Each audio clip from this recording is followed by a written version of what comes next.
Bueno, pues yo soy Gonzalo Rodríguez García, me doctoré en Historia con un trabajo sobre la España prerromana y ejerzo de guía turístico en la ciudad de Toledo, también en Madrid, en Alcalá de Henares.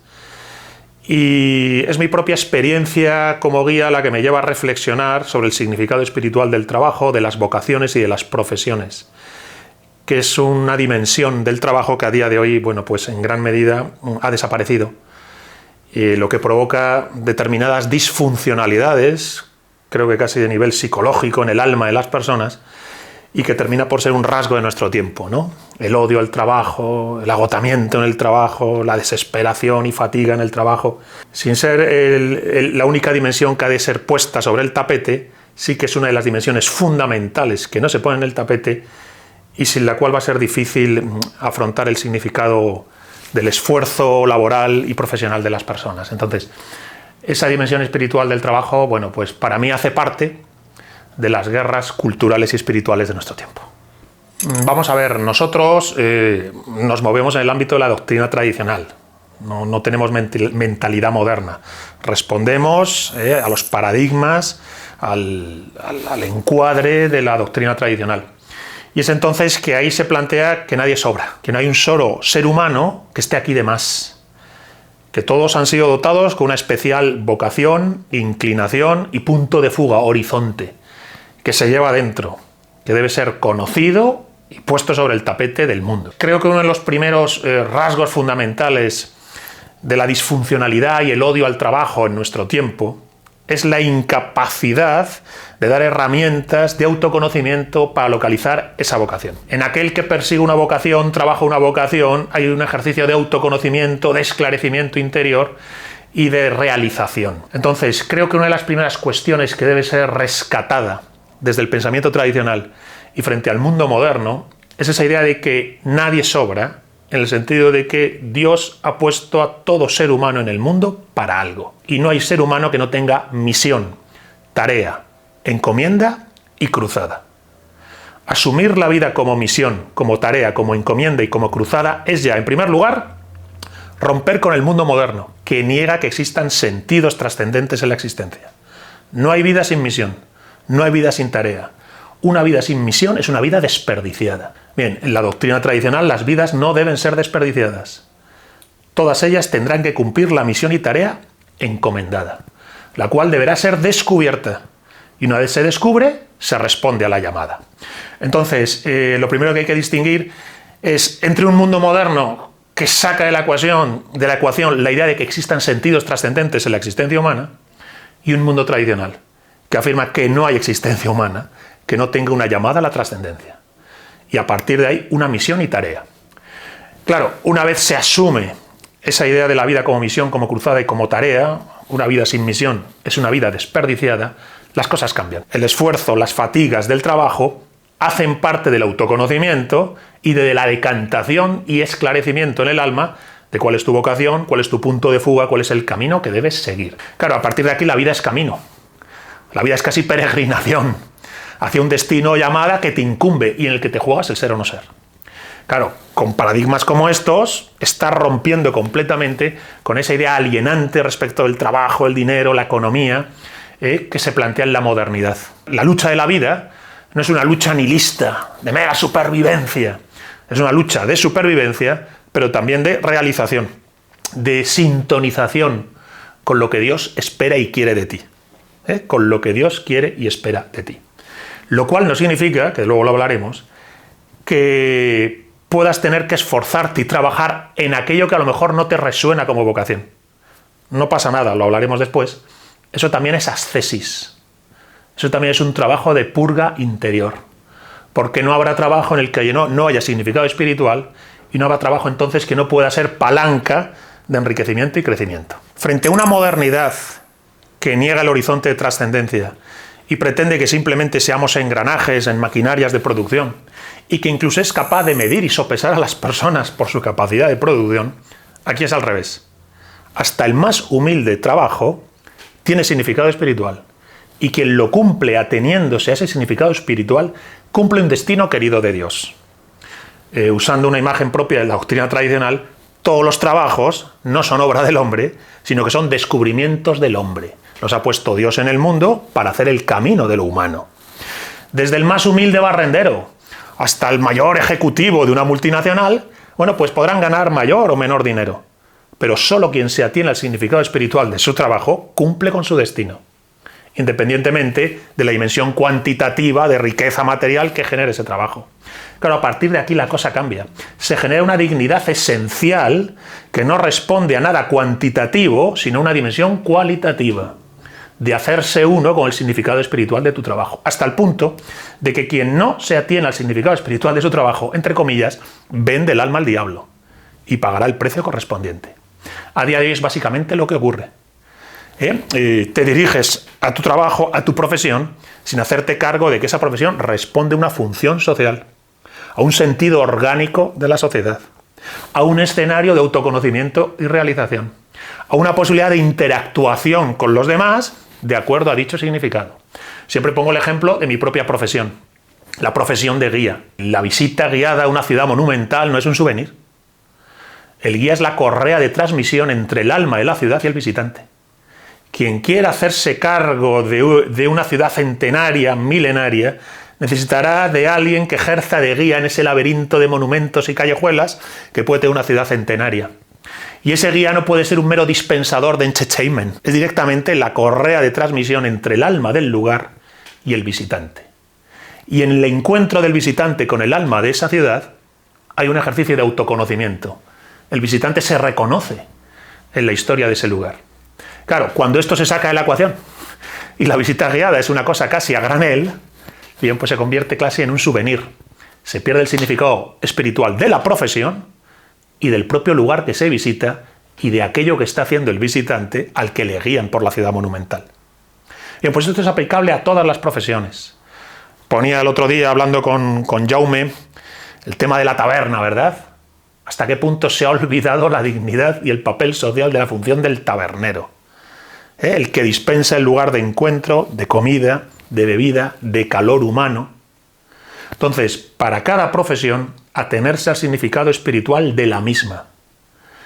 Y desde ahí aspirar, obviamente, a esa prosperidad material imprescindible para hacer tu propia existencia. Pero sabiendo diferenciar que una cosa es lo necesario, la prosperidad material, y otra cosa es lo importante, la dimensión espiritual de la existencia humana. Si no somos capaces de engarzar jerárquicamente esas dos dimensiones, como hizo siempre el mundo tradicional, bueno, pues seremos unos modernos. Entraremos en esa espiral de decadencia de la modernidad, donde no hay profesión que al final no genere una disfuncionalidad, ¿verdad? Es el odio al trabajo. ¿En qué cabeza cabe vivir en una especie de ansiedad de trabajo y odio al trabajo? Bien, pues frente a eso, reconectar con el significado espiritual, tanto de la vocación como del propio trabajo en sí, reconociendo que a veces nos tocará ejercer trabajos que no responden a nuestra vocación. Pero son ejercicios de ascesis, de purga y limpieza interior, de trascender tu ego y todo lo que dice de quiero, no quiero, me gusta, no me gusta, y sintonizarte y atenerte al significado espiritual de lo que estás haciendo. Claro, los tiempos que corren esto es muy difícil, realmente difícil, porque está organizado todo el sistema de producción de espaldas a que la vida tenga significado espiritual, los seres humanos tengan misión, tarea y vocación, y al mismo tiempo los trabajos puedan responder o deban atenerse al significado espiritual de cada profesión. Pensemos en el mundo tradicional, en los gremios, como cada gremio respondía al significado espiritual de su labor. ¿Qué significa hacer una espada? Somos espaderos. ¿Qué significa hacer los toneles? Somos toneleros. Alguien tiene que hacerlos. Parecerá una cosa humilde, pero si no se hacen, no existen. Así que nosotros organizamos y preparamos generar ese bien para el mundo. Y respondemos al significado espiritual de aportar un bien al mundo.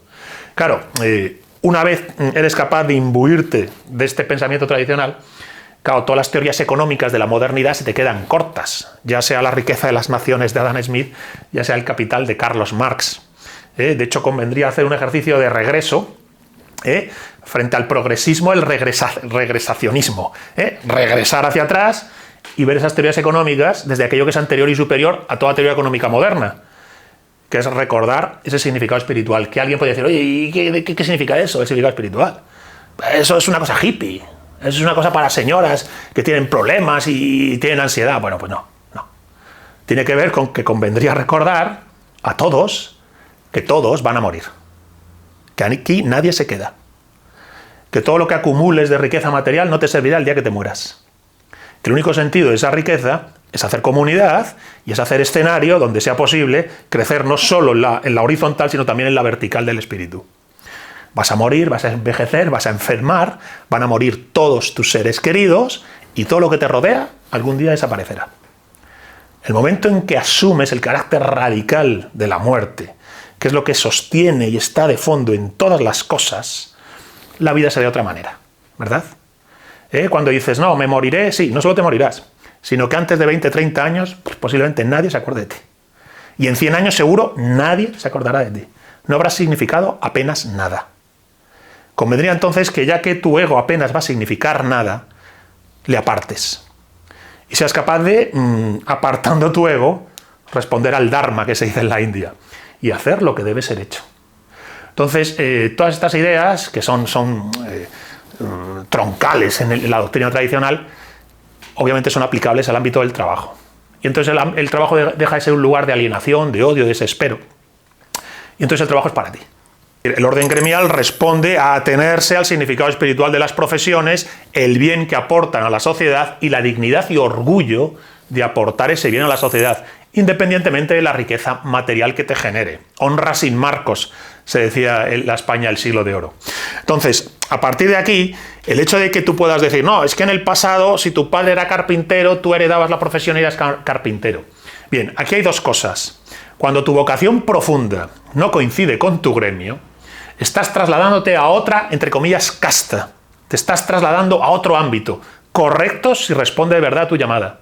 Lo que no puedes hacer es salir de la carpintería para hacer lo que te dé la gana. Saldrás de la carpintería porque te has descubierto en ti otro horizonte, distinto. Punto número 1. Punto número 2.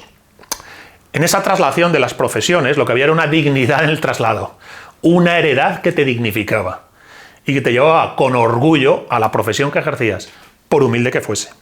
De algún modo, frente a la dialéctica moderna que establece que hay una lucha de clases y que el motor de la historia es la lucha de clases, en la perspectiva que nosotros nos movemos, la única lucha que hay es contra las fuerzas de la subversión, el caos y el desorden.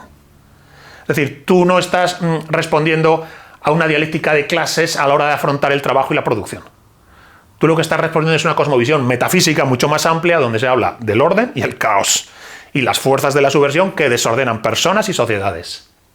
Entonces la clave es el establecimiento del orden y el sostenimiento del mismo, porque es en esa armonía y orden orgánico donde las personas pueden realizarse y conocerse, pueden realmente atenerse al significado espiritual de la existencia humana.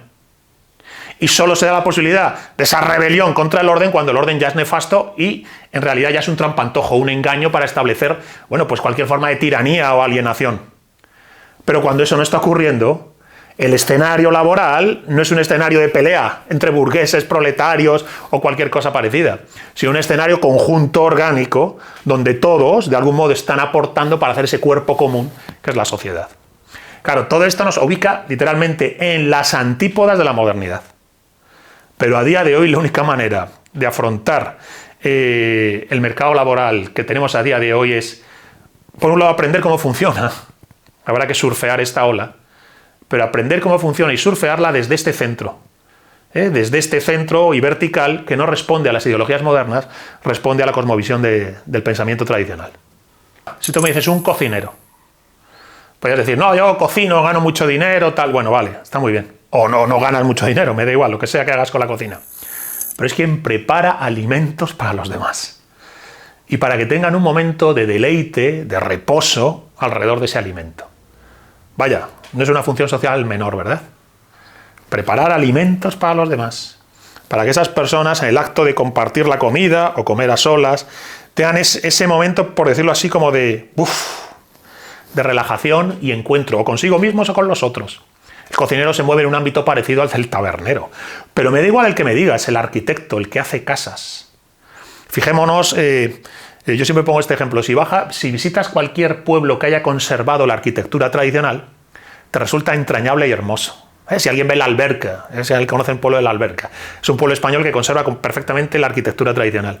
Es una arquitectura encajada perfectamente en el paisaje, donde cada pequeña casa, por humilde que sea, parece un hogar. Bien, esa arquitectura hecha sin arquitectos profesionales. Eran los aldeanos los que durante siglos decantaron la arquitectura popular de la Alberca. He puesto el ejemplo de este pueblo porque es conocido y es muy bonito.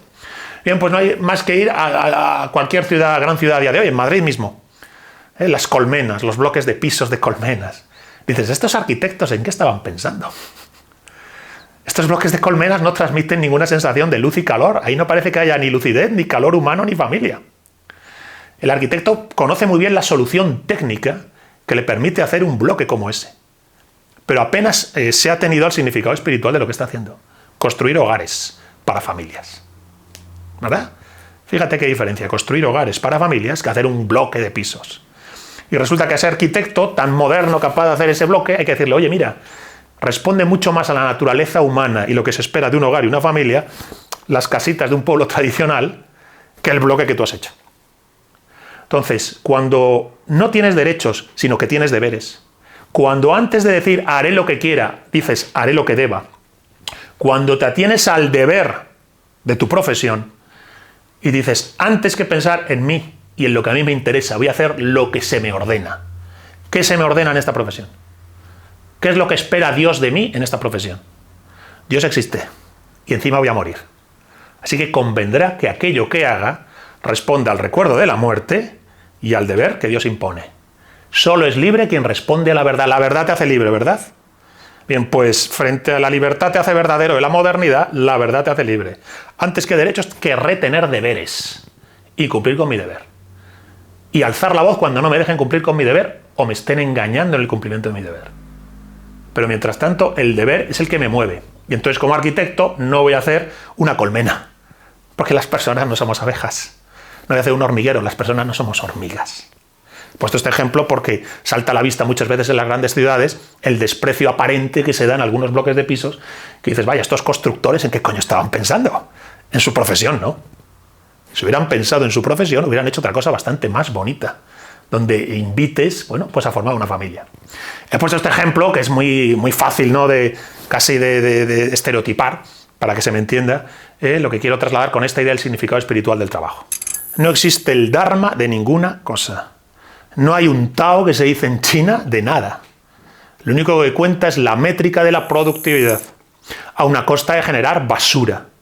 Por ejemplo, preparar alimentos, pero no para un restaurante, para un supermercado. Es fácil a día de hoy ir a un supermercado, de hecho hay hasta aplicaciones que ya te lo dicen, que pasas la aplicación por el alimento y te dicen es basura. Esto que vas a comer es tóxico. Quien lo ha fabricado no ha tenido en cuenta para nada tu salud, ni tu nutrición.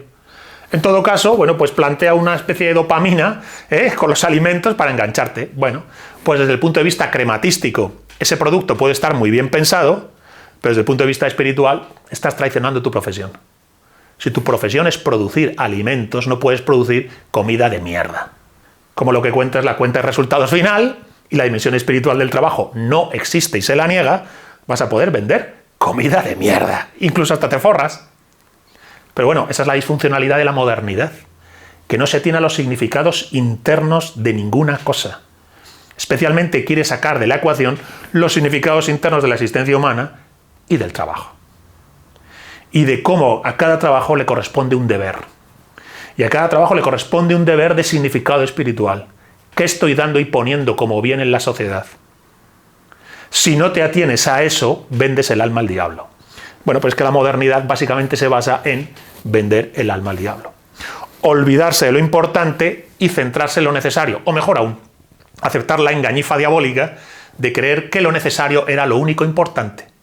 Y entonces sí, hace una cuenta de resultados en la que dices, lo único importante es el chacarrán de la máquina. Así que aunque lo que vendamos sea una mierda, oye, esto funciona. Bien, pues frente a eso, el pensamiento tradicional. Reaccionario, contrarrevolucionario. Cada trabajo tiene un significado espiritual y yo me atiengo a él. Y como guía, como tabernero, como carpintero o como ejecutivo de una multinacional, yo lo que no voy a hacer es vivir como si no existiera un significado interno en lo que hago, en el cual me juego el ser o no ser. Hay una dimensión cualitativa de la existencia que es superior a la dimensión cuantitativa. Que no la negamos. Ojalá la prosperidad no deje de darse, ¿verdad? Pero siempre y cuando el precio que paguemos por dicha prosperidad no sea la bancarrota espiritual y en vender el alma a Satanás. Existen profesiones que no son profesiones.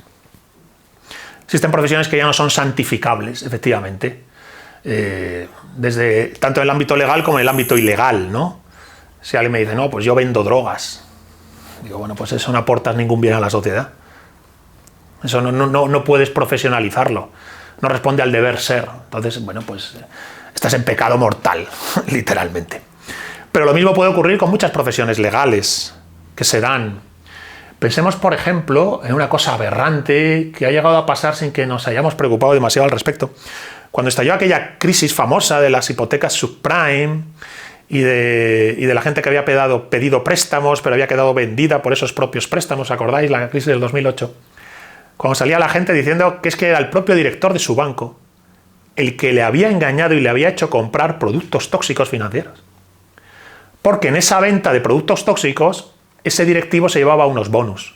En lugar de atenerte al significado espiritual de tu trabajo, que es rentabilizar el ahorro de la gente para que tu ahorro enriquezca el esfuerzo de otro y al mismo tiempo puedas recuperar ese ahorro y un poquito más, al fin y al cabo eso es lo que tendría que hacer un banco.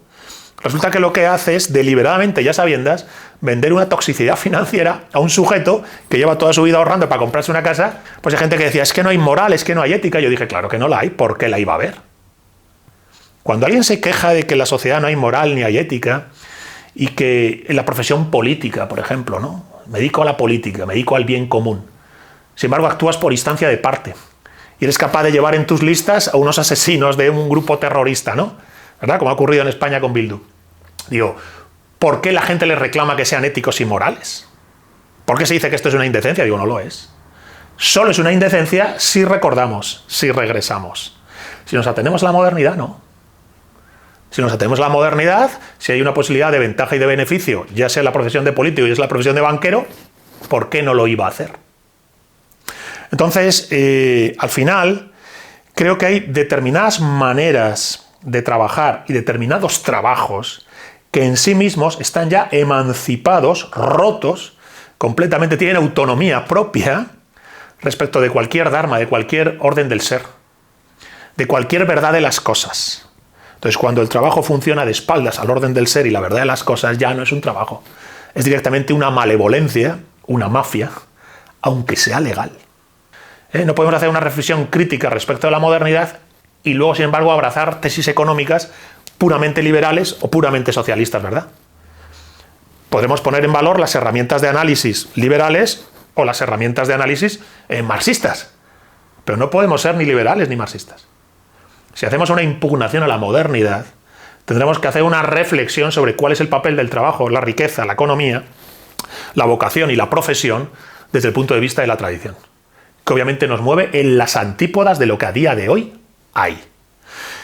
Que tú individualmente en tu vida personal no lo vas a cambiar, no vas a poder cambiarlo, pero sí vas a poder cambiarlo en cuanto a tu manera de enfocar el esfuerzo, el trabajo, la vocación, la profesión, la verdad de las cosas, el orden del ser. Bueno, yo no soy economista, pero sí diría que no sé cuáles son las mejores herramientas para generar riqueza. No sé si a veces son unas, a veces son otras. Lo que está claro es que si el resultado de la riqueza es una sociedad decadente, degenerada y en descomposición, algo ha fallado. Así que a lo mejor no es tan importante cuál es la herramienta que utilizamos como el resultado que genera, el tipo humano medio que genera. Yo no sé de economía y no voy a pretender decir que hay que ser liberal, antiliberal, marxista o antimarxista. Lo que sí sé es que la economía tiene una función instrumental y que es la verdad la que te hace libre y no la libertad la que te hace verdadero. Y que por tanto existe ese orden del ser y verdad de las cosas anterior al ejercicio del libre albedrío. Y que la sintonización de la verdad con el libre albedrío es lo único que realmente te puede hacer realmente humano. Te puede responder al llega a ser quien estás llamado a ser. A partir de aquí, bienvenida sea la prosperidad y la riqueza. Siempre. Y bienvenida sea la posibilidad de acercarse con objetividad y ecuanimidad, de manera desapasionada y desideologizada, a la caja de herramientas del economista. Y utilizar la que convenga en cada momento. Ya sea de tipo liberal, de tipo social, no lo sé. Que se utiliza la herramienta correcta. Pero teniendo en mente que no bastará con la prosperidad. Que si el resultado de la prosperidad es una sociedad degenerada y decadente, algo también ha fallado. Una sociedad decadente y en descomposición, como la que, en mi humilde entender, es la que vivimos a día de hoy en la posmodernidad, el globalismo, el democratismo y el progresismo.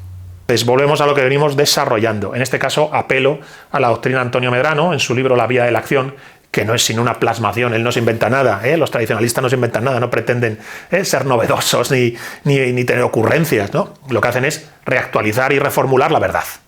Entonces, en la vía de la acción, en esa acción recta, lúcida, desapasionada, de sentido del deber, de ofrenda, de proyección, la aplicas a todo, hasta en grabar este vídeo, y la trasladas a la profesión, tanto a aquella que responde a tu vocación, como a aquella que no respondiendo a tu vocación, por lo que sea vas a cruzar. Y vas a hacer la tuya. Cuando la vives desde la vía de la acción, al final todo te sirve. Porque el argumento de la vida resulta que es esa dimensión de centralidad y de profundidad que llevas dentro.